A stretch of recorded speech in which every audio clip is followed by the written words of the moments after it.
certain words in the course of long use gather so many barnacles of connotation that they almost cease to mean anything at all. Then the only thing to do is to scrape off the barnacles. Such a word is pure, or pure in heart, for they shall see God. When you read it with the present meaning that was attached to the word, you wonder which is the more difficult. The condition imposed upon man to see God or seeing God. And that is not the meaning of the word pure. The Greek word katharos, translated pure, means clear, open, free, unlimited. It is used for a tract of land that had been cleared of trees, therefore free, unobstructed, and, unlimited. Blessed are they whose mental horizon has been so purged, so cleared of the trees of traditional wrong thinking, that they know that God is all and all is God. They are now free from the tyranny of second causes. You do not have to work upon yourself to become pure to see God. In other words, a pure heart is the consequence, not the condition of seeing God. The moment you see God, your heart is purified of all secondary causes. And you can turn to the left or the right or to anything in this world, for you've found the only source of the phenomena of life. Now, the word see, for this is taken from the Greek. The words see and to know are the same word in Greek. Here we are told that if I am pure in heart, and only if I am pure in heart, I will see God. And yet in the same gospel, I am told that no one has ever seen God. The only Son, who is in the bosom of the Father, he has made him known. Then I am told, no one knows the Son, except the Father. And no one knows the Father, except the Son, and anyone to whom the Son chooses to reveal it. You can take the words see and know, and they're interchangeable. No one has ever seen God. No one knows God. But the Son, who is in the bosom of the Father, he has made him known. I can tell you the thrill and the shock in store for you when you are revealed as God. I could tell you from now to the ends of time, and I cannot persuade you to the point of real conviction. It takes the Son to convince you. And when the Son stands before you, everything is done. At that moment, you for the first time know God. And you see him only by knowing him, because to see and to know are the same in Greek. Now you really know who God is when he stands before you, and even before he calls you Father. You have no doubt in your mind as to who he is and what you're looking at. You know your Son. At that very moment, you know God, and not before. You might have heard it, you might have read it, but you are not persuaded to the point of real inner conviction until you know it in this manner. So no one knows who the Son is except the Father. And no one knows who the Father is except the Son. And anyone to whom the Son chooses to reveal it. And if the Son sets you free, you are free indeed. And only the Son can set you free. And so when he comes, and he will come, let the whole vast world rise in opposition to what I'm telling you. It makes no difference to me whatsoever. I know, I've experienced it. And oh, what a thrill and what a shock when you go to bed perfectly normally as a simple man and have an experience of this nature, and suddenly you are startled. You, your simple little being that you are God, but you can't deny it. His Son stood before you, and he had no other father. You are his father. And when you have it, then you and I must be one. And when the whole vast world has it, we must be a unity. We must be that unity spoken of in Scripture as the Elohim. That compound unity, one made up of others. The whole vast world will know God. So that this seeing God, based upon the purity of heart, is not something that you set about to do. I can't conceive of any man in this world actually persuading himself by changing of this and changing of that he is pure of heart. When he's living in the world of Caesar, where everything here dies and things are always in turmoil, that he would actually judge himself emotionally or in any other way, mentally, as pure, as he calls the word pure. But you're instantly free of all obstruction as to secondary causes the minute the Son reveals you as God the Father. So I say it is consequent.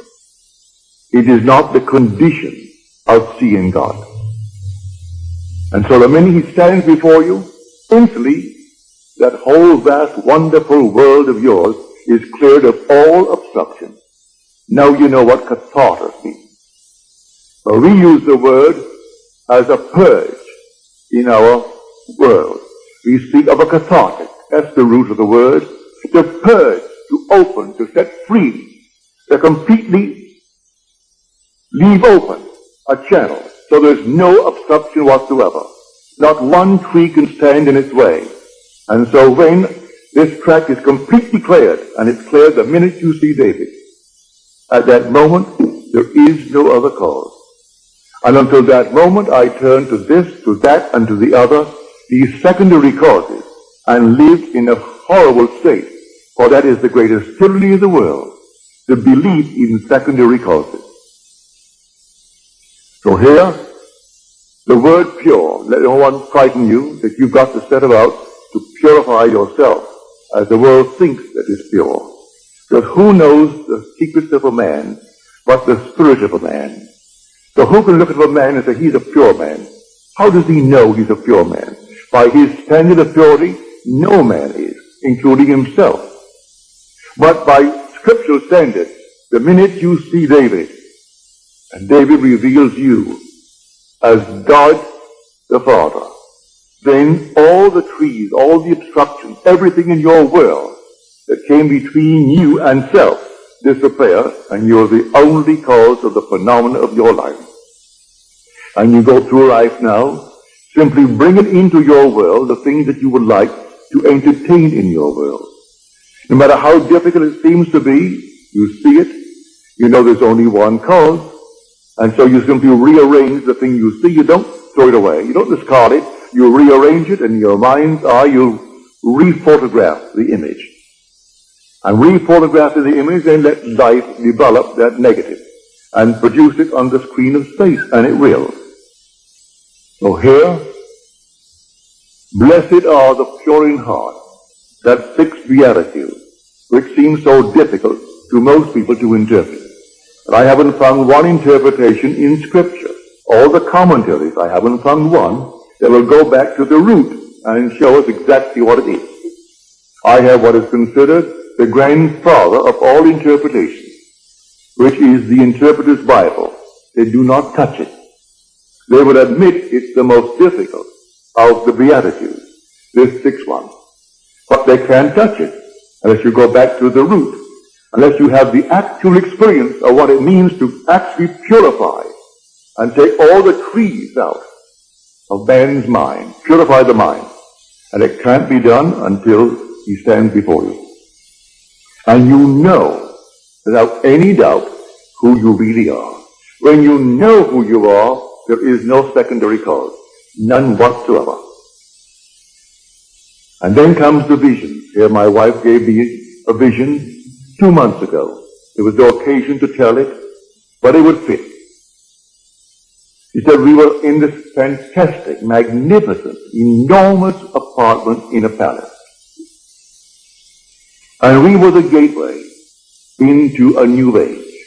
But the age in which we were was a police state. And we were constantly being searched, but we were not molested. We were completely free, not one little bit ever happened to us. But a palatial place with a full complement of servants. And while the vision lasted, he seemed to know these people. The servants in the kitchen, the servants in the other areas of the enormous apartment, the butlers, the private secretaries, all seemed to know us and we knew them. But our position was the gateway into freedom from the place of complete slavery, like behind the Iron Curtain. And when the searchers came, they came, and our guests, we always entertained guests for dinner. Not more than 6, therefore they made 8 of us, she and I, and the 6 who came as our guests. And I would explain to them the way of escape. I would tell them the one and only way into freedom. But strangely enough, as I was telling them about the way into freedom, they were already simultaneously at that moment, I am telling them, and they were already at their destination. It was the strangest experience here. You're explaining to them the way of salvation, the way of freedom. And yet at that moment, they were already, although physically present before us, they were already at their destination. And when these people came to investigate all the searches, they simply left and went to their quarters, their rooms, behind these panel doors and these tapestries. And they never touched us, but they came and they never found anyone. No one could ever touch anyone who came to us. And strangely enough, she said, as it all took place so naturally, I knew that it was all organized and actually directed from above. That we were the gateway explaining the way. But from above, everything was organized and there it was directed. So anyone who came to us for the escape were brought to us by those who directed the whole thing from above. Here is a true picture. No one comes unto me save my Father calls him. Though I and my Father are one. But that depth of my own being does not let the conscious surface mind know who he is calling and when he is calling. Rarely would he let me know that this one is coming, and then he comes in a month, he comes sometimes in a year. But they will tell when to expect him. But normally I am not advised as to when, but the one who speaks it all is my own being, is from the depth of my own soul, who is telling me. And he will come, or she will come, or they will come. And sometimes they are even late in the coming. But the Father is not wrong, because man still is free not to come. In my own case, a friend of mine who was just 1 year short of graduating from Fordham University as a Catholic priest. He inherited $2 million and proceeded to lose the entire thing in 1 year on Wall Street. All that he saved was some beautiful paintings that his father left him, and an old Packard His old Packard car. He should have burned the thing up. But when he would sleep on the park bench because he had no money, he paid $10 a month rent, storage, for the car to be out of the weather. But he lost his $2 million because he did that. When he told me he met a man that I would enjoy meeting. And this man, he thinks would like to meet me. He thinks we had much in common. Well, because he told me I wouldn't go near the man. I postponed going near my friend Abdullah for 6 months. And then I ran out of excuses. I had no other excuse to give him. And this Sunday night I said, all right, Dave, I'll go with you. And so I went with it. I came through the door and took the first chair, and the meeting had just begun. And Abdullah broke the meeting as he started to talk to those who were present. He broke the meeting and he came over to me and called me by name. He said, Neville, you are late. You are 6 months late. I said to him, well, I've never seen you before, and I had no appointment to see you, so how could I be 6 months late? He said, the brothers told me you were coming, and to expect you, and that's 6 months ago. Well, it was 6 months ago, and I postponed it and postponed it and postponed it because I had no trust in his judgment of anything that would interest me. Because the man, in my eyes, was a failure, a complete failure, and I judged by appearances. And he tried to get me to come to meet a man that really was very influential in my life. So I know from my own experience when it actually happened to me, when someone is coming into my world, I know, and they too may delay. They may have certain little barriers, little trees to overcome. But the real overcoming of all the trees is when it is revealed to you who you really are. Then all the things that obstructed your view up to that moment, they vanish completely. So that it is not something you've got to make happen in order to see God. Seeing God removes all the trees. Therefore, this so-called pure heart is the consequence, not the condition of seeing God. So when we read in Scripture that no one has ever seen him, only the Son reveals him, it's true. I can see I am. I can see I am's manifestations. I see the necessity of a creative imagination clothing itself in concepts of itself. And I can see myself clothed in concepts of myself. When Scripture speaks of David, this is he, rise and anoint him. And then the Spirit of God came mightily upon David from that day forward. What does it mean? He's clothed with David. But then who is David? You are David. You're doing the will of your Father. He'll put you through all the furnaces of affliction because he cannot give his glory to another. How can I give my glory to another? He can't give it to another. He has to make it you himself. And so he clothed himself with David, as he clothed himself with Gideon. He clothed himself with you, and you are doing the will of your Father. So I have found in David, the son of Jesse, which is I am, a man after my own heart who will do all my will. You're doing your Father's will. But everything that you've imagined, you're doing it. And when you look into the world and you don't like what you are seeing, maybe you haven't cleared it yet, because you're not completely cleared of obstruction until you know God. When you know him, because the Son reveals him, then you know God and you have no obstruction. Until then, there are still secondary causes. And you will say, well, now, he did it, or she did it, or they did it, all the conditions did it. Today we have a depression. We have a recession. We have unemployment. And so we turn to all these secondary causes for our present restriction or failure. And it isn't that at all. Someone is ill, and they blame a condition. It's not the thing at all. I can tell you of numberless things that would contradict completely the findings of so-called science today, and blaming this, that, or the other for a certain effect. And I could turn to just as many on the opposite side who never did the things that they claim you must do in order to have the effect, and they ask, then why?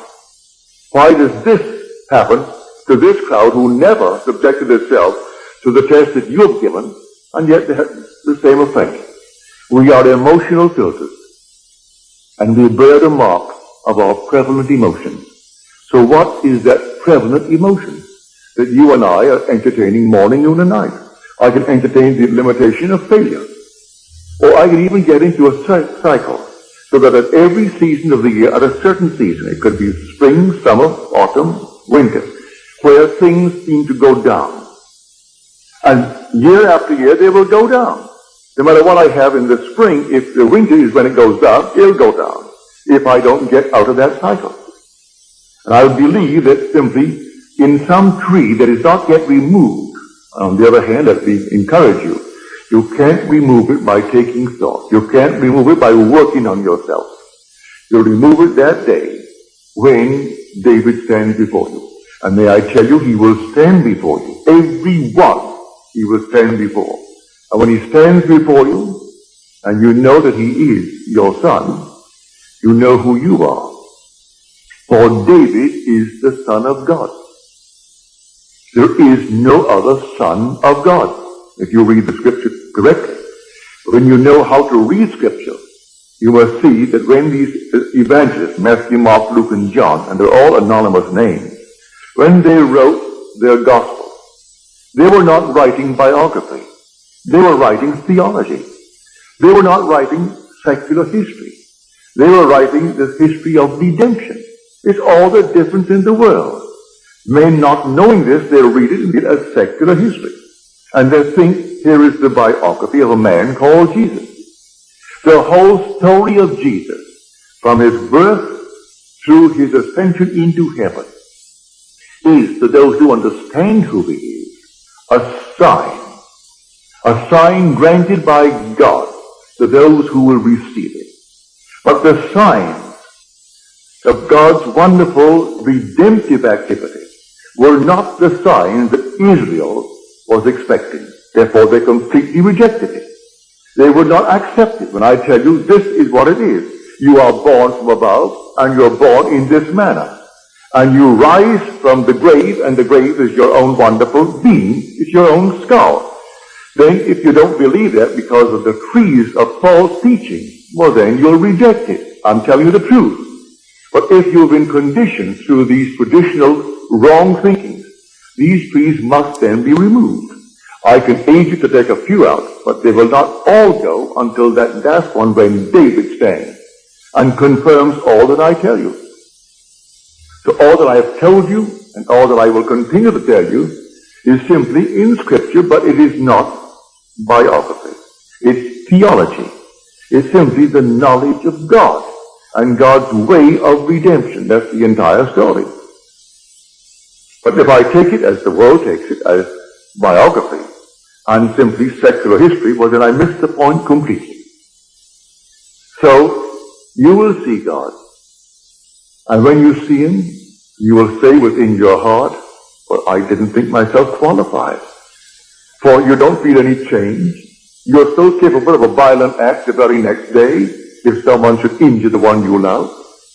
If someone this very night injured my daughter, or my wife, or those that I love, I am quite capable of the most violent act, and yet I am free of these trees of traditional wrong thinking. And that means I am pure in heart. Well, I make no claim to the purity based upon man's concept of purity. Has nothing to do with any purity as the world thinks it. He turned to the harlot and says that the one who has no sin, let him cast the first stone. And from the oldest to the youngest, they all left, because none felt within themselves good enough to cast the stone. Because he interpreted the entire story as a psychological story. That if you lust after a person, well, the act has already been committed. You may restrain the impulse, but he tells you that isn't good enough. But then who on the earth could stand before me and tell me he's never had the impulse? Unless he was castrated at the time he was born, and then he doesn't even know, so he could restrain nothing. He has nothing to restrain. If he was removed at birth from the possibility of lusting, but if he was not removed at birth from that possibility, let him stand before me and tell me that he has never lusted. And I will say, well, you're a liar. As far as I'm concerned, you're a liar.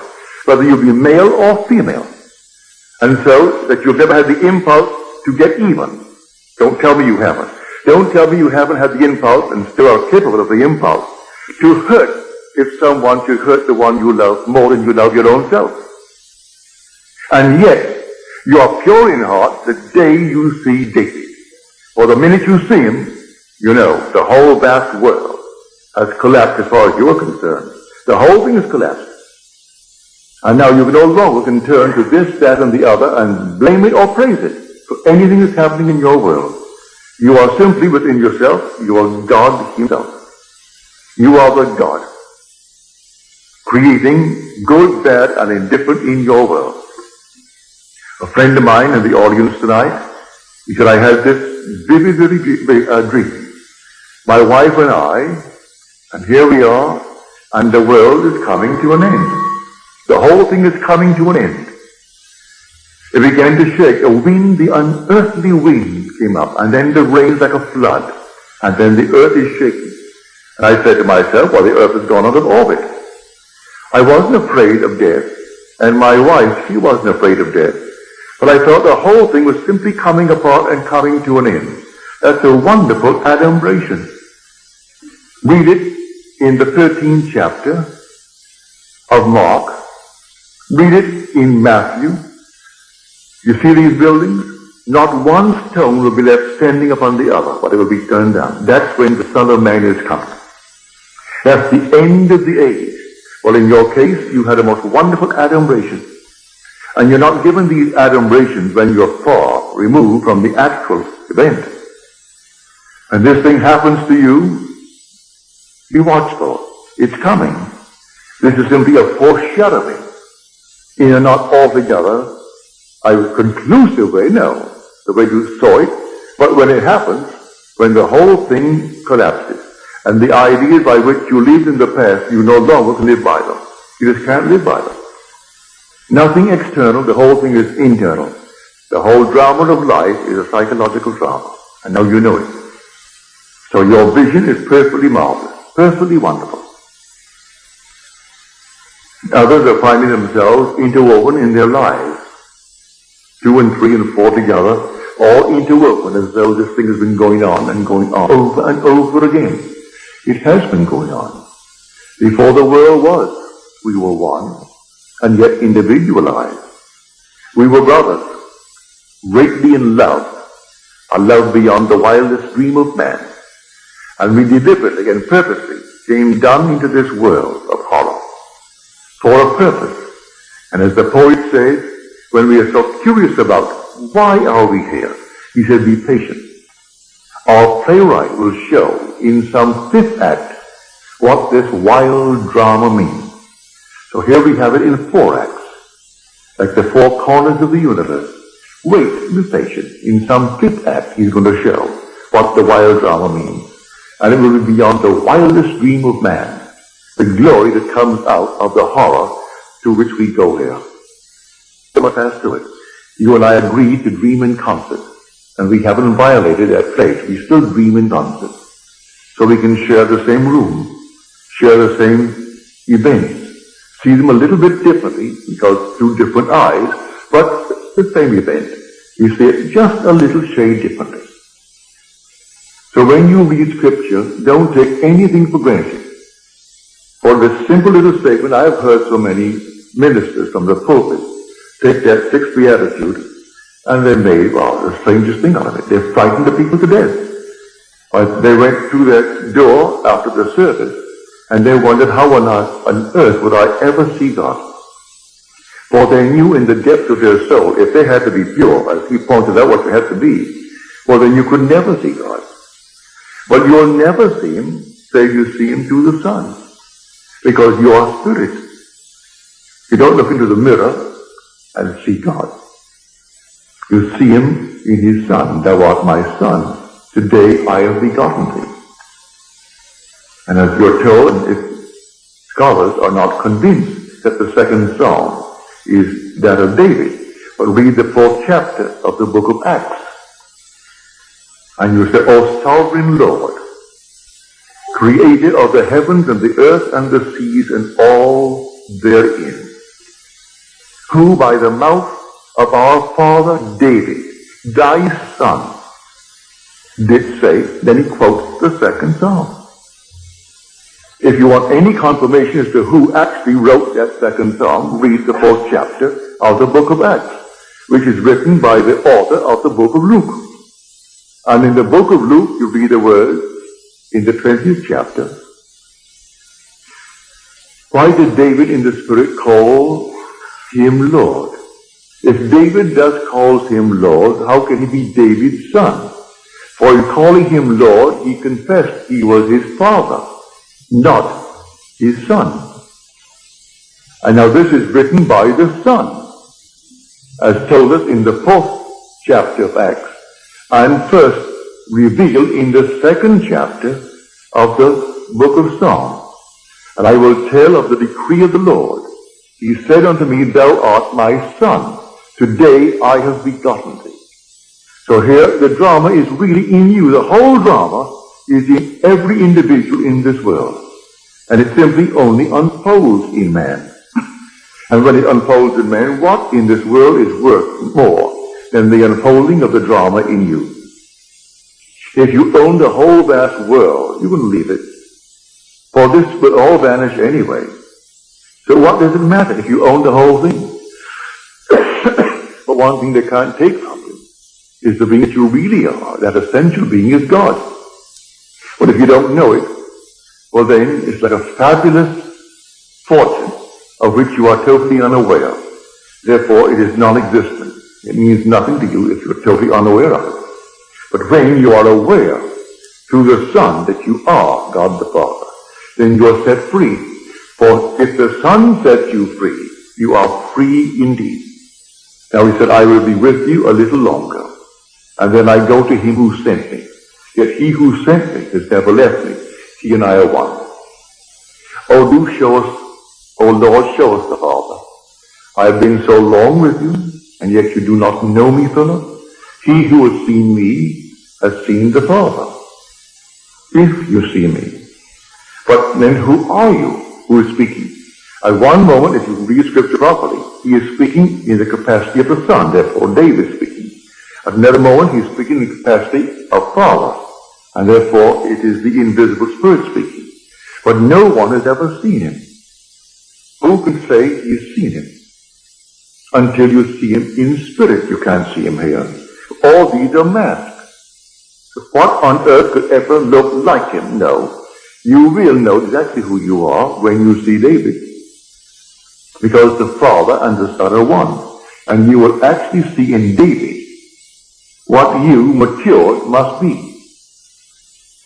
And then I know it's the same face into whose body I was incorporated, for he is the image, matured image of David. And so when he embraced me, and we became one body, one spirit, and then I was sent into the world.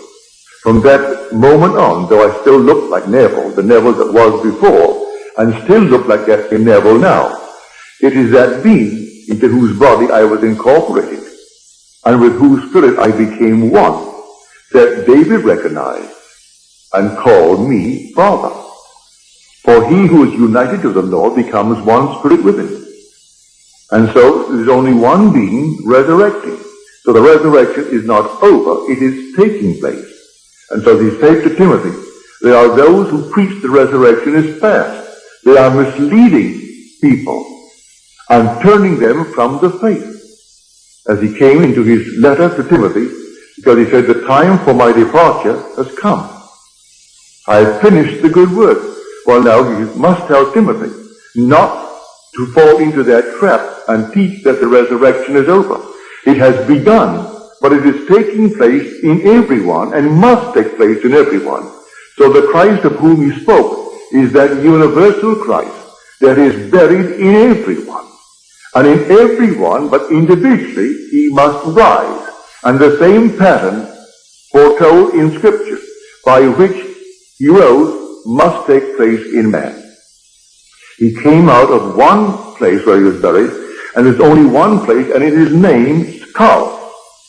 Luke does not minimize the word, neither does John. Even though he will give you the word Golgotha, he'll translate the word Golgotha. Golgotha means skull in Hebrew. But in some translations, they don't even give you the Hebrew word. They say, and he was crucified and buried on Golgotha. So there's only one place you're ever going to rise. And you aren't going to rise in Forest Lawn. You're going to rise out of your own wonderful skull while you're walking the earth. That's where you're going to rise. Save your money if you're planning any little plot to bury the little body, or you aren't going to rise there.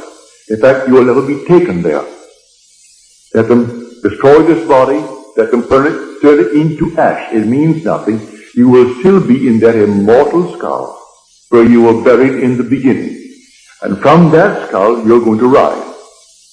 And all the imagery of Scripture will surround you when you rise.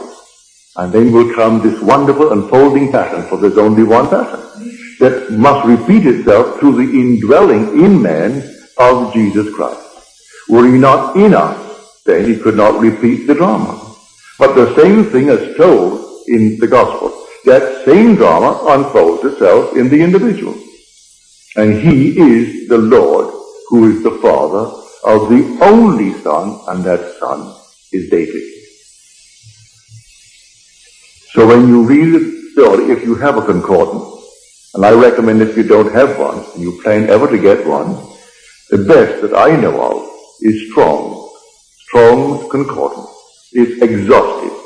It has every word. Don't buy the metaphysical concordance and or the metaphysical dictionary and these things. That's all, well, speculation. This is simply the original term, translated in the original meanings of the word used when it was first put into the scroll. Now you can take from this many definitions. For instance, we took tonight the word see. Well, one definition given in concordance, in Strong's Concordance, is to show self, to experience. Well, to experience, David, is to see. But you must experience it. Not hearsay, it must be an experience. So that is to see. And so he who sees the Son, then knows the Father. If you knew me, you would have known my Father. And yet I and my Father are one. So, to experience, David, is to know God. And you know God as the Father of the one that you are now looking at. And the one looking at him is yourself. And you feel that father-son relationship. Now, that is completely in conflict with the whole vast Christian world concerning the story of Jesus Christ. And yet I've been sent to tell it. Tell it not as hearsay, but tell it as experience. And so I share it with you. And not eternity could ever deny it. Because you're going to have it just as I have told you. You're not going to bury it at all, because there's only one pattern, and that pattern will unfold within you. And when it unfolds within you, you will depart this world that is a police state. And maybe I will still be there, giving these sumptuous dinner parties, not more than 8. And 8 is the number of resurrection.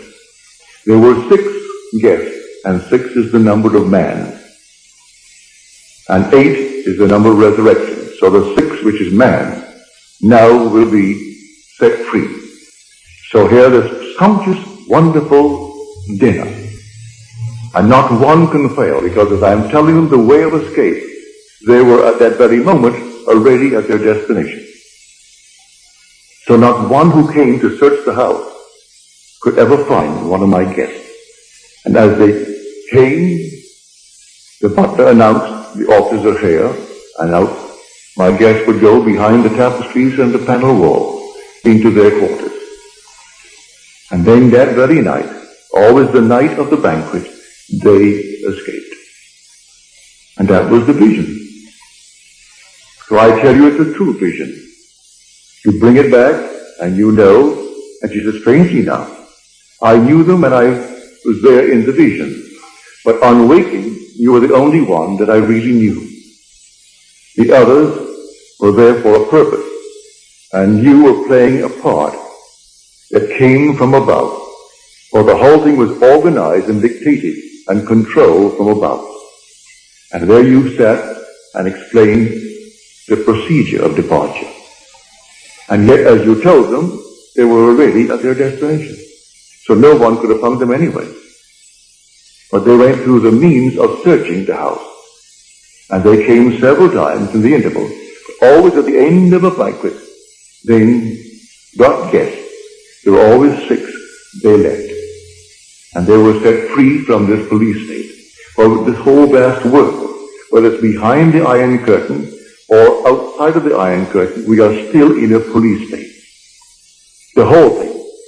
And it's an escape from this world, this age, into that age, where I played the part of the gateway, explaining how it's done. Well, I'm explaining it now to you, how it's done. You are here dreaming the dream of life. And the day will come, and come suddenly, like a thief in the night, no warning. You will have adumbrations, like my friend, with the world coming to an end, and the whole thing is taking place around him. You will have an adumbration like that, or something similar. But the actual thing, when it does happen, will take place all within your skull. And a vibration that you think, or you will interpret it to be final. You wonder how you could ever survive what is taking place now. And then, instead of dying, you awake for the first time that you can ever remember, a true awakening. And you awake to find that you really are in Golgotha. And that's where you are. And then you know at that moment what is taking place. And you come right out to find the wise ones present. And they find the infant child, just as you're told. And as Scripture tells you, but people skip over the word sign. And this shall be a sign unto you. But you go to church this coming Christmas, and they'll have the little sign, but they don't call it a sign. They call that the fact. And people will bow before the little child. The child is only the sign of your redemption.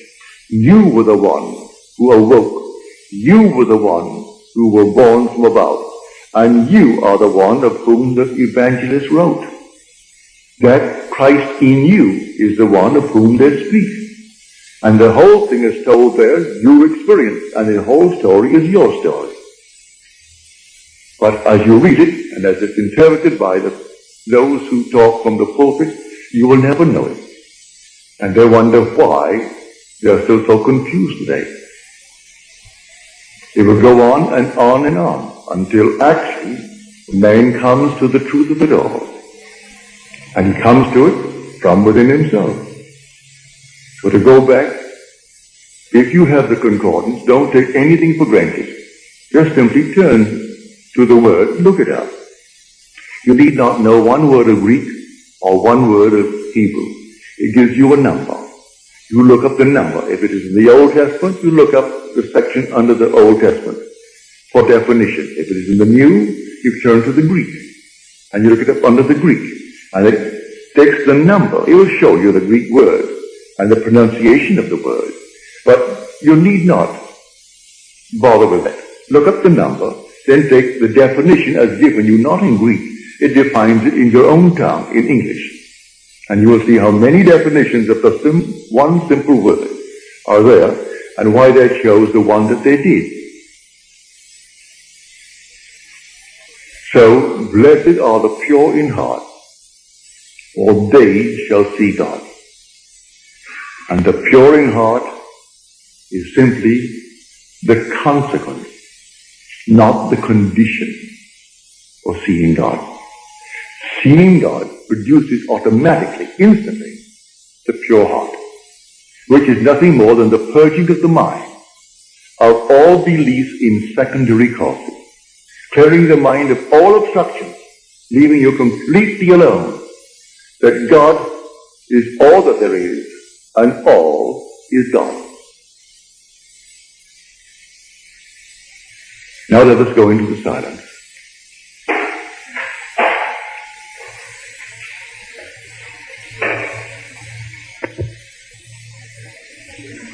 Another friend who was here tonight,